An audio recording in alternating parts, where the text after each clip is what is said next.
दोघंही एका विमानात होते. खऱ्या अर्थानं मोदी साहेबांनी जे इंधन वाचवा असं जे म्हणलंय त्याला प्रतिसाद म्हणून आयुष्यात पहिल्यांदा ते इंडिगोच्या विमानाने गेले, म्हणून ती बातमी होऊ शकते.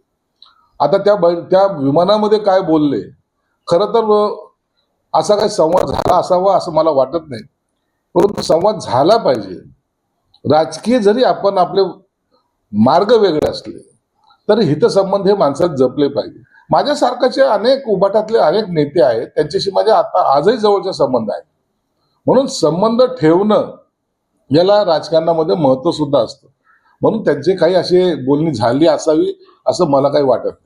ऑपरेशन टायगर एक चर्चा फार सुरू आहे पण या निमित्तानं की आदित्य ठाकरे आणि उद्धव ठाकरे चार्टर विमान सोडून प्रवासी विमान भरपूर चर्चा सुरू आहे. भरपूर चर्चा यासाठी की त्यांनी मान्य केलंय की मोदीकडे जो काही विजन आहे त्याला आपण प्रतिसाद दिला पाहिजे. पहिल्यांदा हे बसतायत.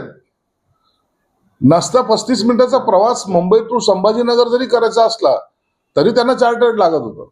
आणि त्या म्हणून आता त्यांचा कल नेमका कुठं झुकतोय ही खरी अर्थ याच्यातून बातमी निघते.